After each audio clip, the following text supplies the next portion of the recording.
All right, welcome to another edition of Nourie's Niche. Today we're coming from you special place in New Orleans.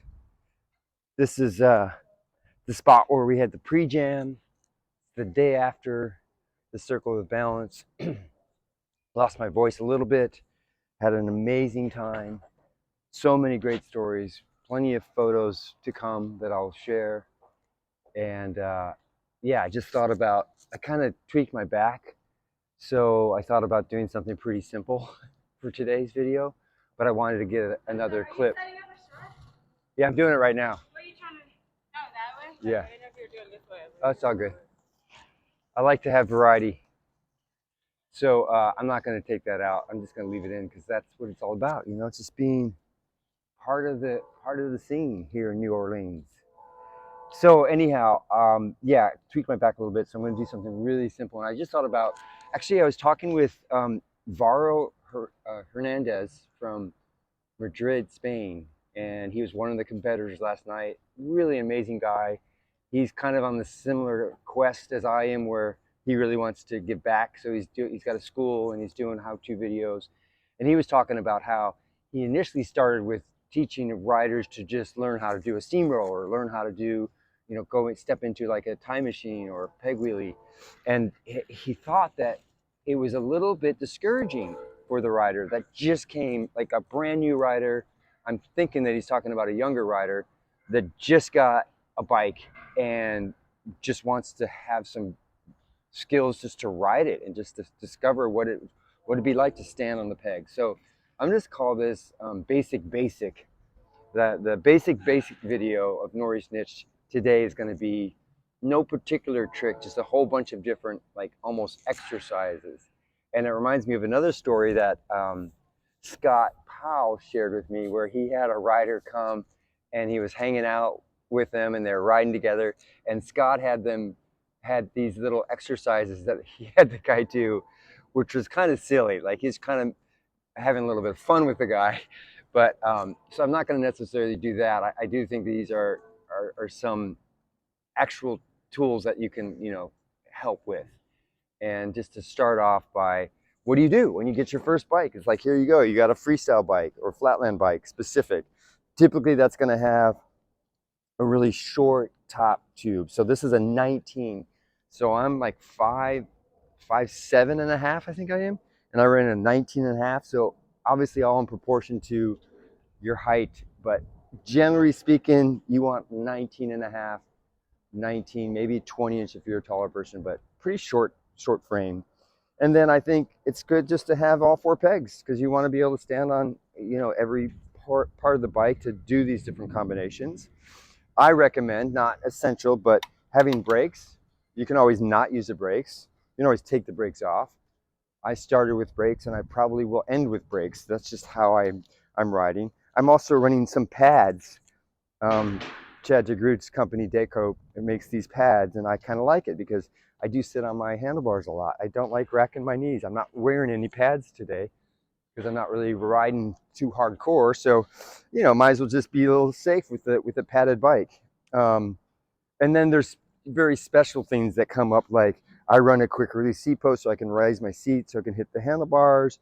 I run a coaster brake. I would recommend a free coaster, but freewheel can work as well. But free coasters will just allow you to do other tricks where your pedals aren't rolling backwards. So here you go. Day one, you just got your first bike. Congratulations. You have a Flatland bike now. What do you do? Like, okay, hopefully you know how to ride a bike at least, so you can pedal around and just feel comfortable. But really just think about how you can maneuver the bike the best you can. Like I have riders try to make the bike go without pedaling. Like, how do you do that? You can swivel the bars back and forth like this and actually make the bike go. Believe it or not, that is the beginning of pumping, which you see a lot of the riders doing these days. So do that. Like, play around with that. Maybe do it on the back pegs, where you're gonna learn to, you know, carve and just feel comfortable with the bike. Okay, so that's like one thing you could do. many, and I say just spend the time riding, but many of these exercises is just going to be time on the bike, just so you feel confident and comfortable and you're able to have really good control. So now let's say we're just going to take that pumping, swerving technique, and we did it on the back pegs. You know, what would it be like if you put your back foot, your right foot on the back left peg, and this one here? And what could you do the pumping there? Are you able to pump the bike around without pedaling? Okay, great. That feels good. What about doing it switch-footed? What about putting the opposite foot on the front peg? Can you do it that way? Because again, as you get further along, you're going to want to have these options, and it's going to feel better if you're somewhat comfortable with it. Now we've done that side of the bike. What about the other side of the bike? Can we do it on this side? Actually, it's kind of funny because I'm not super used to doing that. So for me, even this is a little bit of a, you can see I'm a little bit sketchy. Like I could work on this. I could work on going on the right side of the bike and be able to pump a little better. Can you see the difference? You see how I'm not as comfortable? Now I'm going to try it switch-footed, just like I did on the other side. I'm going to put opposite foot on the front peg. Oh, see, I'm even sketchier on this one. Like my leg is hitting the tire, so I'm trying to figure out how to compensate for that awkwardness. But it's ideal to put yourself in these awkward positions, because when you're riding and you're doing these various different combinations and you're linking and switching and flipping, all that craziness that was going on last night, I can't even begin to fathom what kind of skills it took to get to that point. But these are really the foundations to start with. So the more you do it, the more comfortable you are, the easier it is to save a trick, the easier it is to create a trick, the easier it is to kind of like continue to pump and get the momentum. All of those things are going to add in.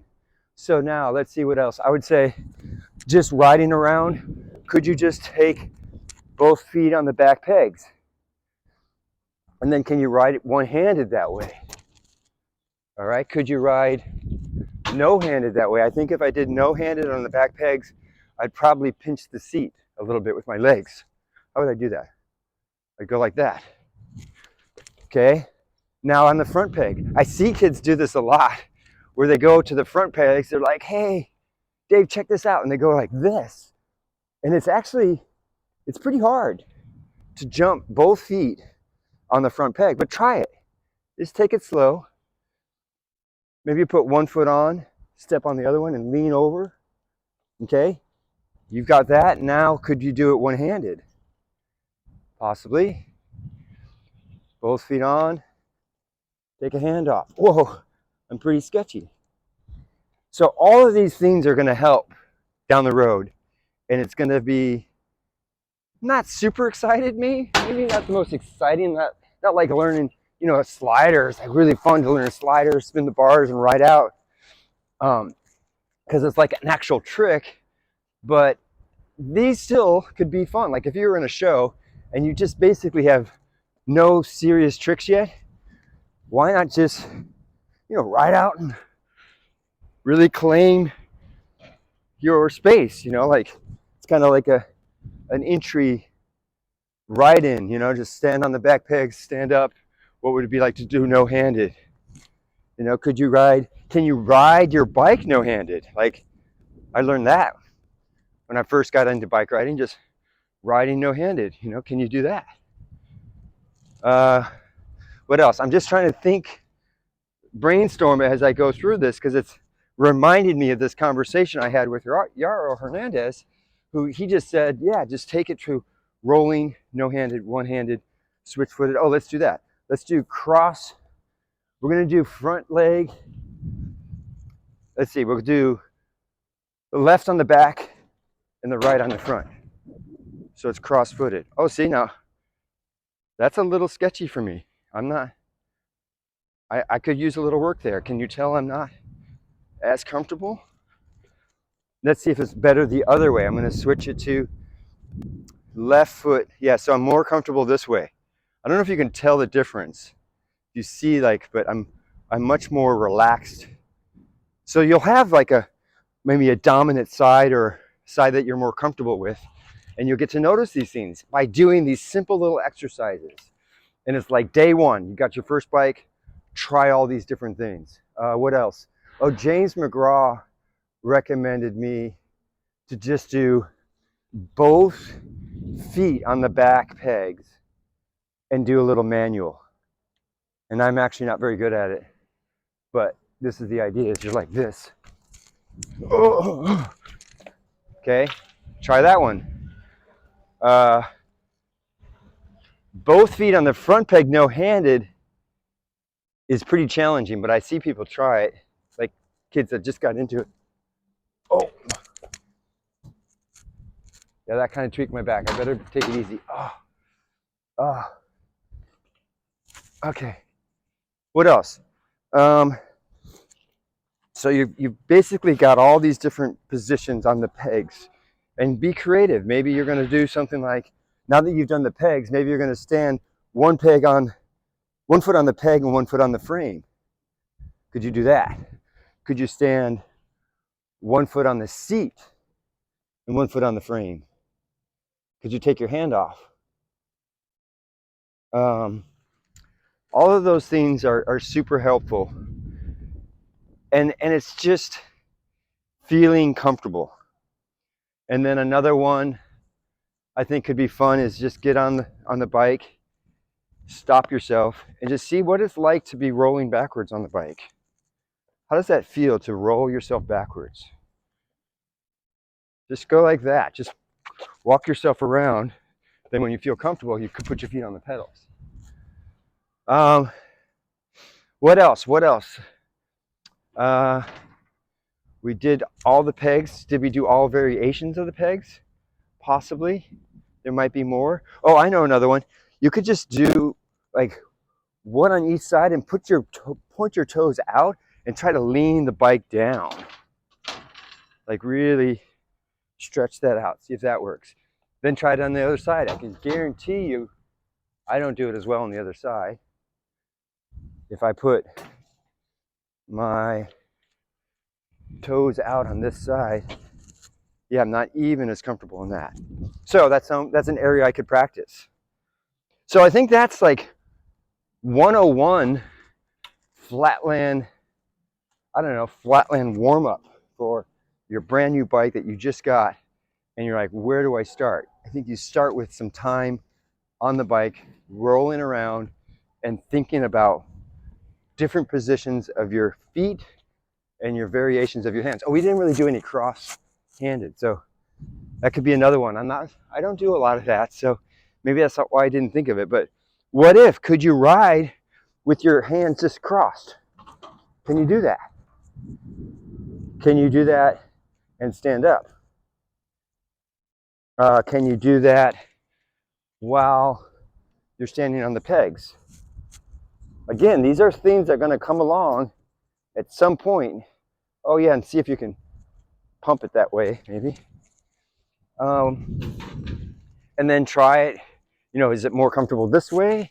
Or is it more, which way do you cross? So I happen to put this arm under, but maybe I should try this arm this way. Is that better? No, I definitely know which way is dominant for me. It's this way. All of these things you're going to discover on your own as you do this like simple exercise. And I don't know if I can think of anything else, but you could, because this is freestyle. And that's what's beautiful about this sport, is that there's no limitations. There's really no rules. I mean, you're not supposed to touch the ground.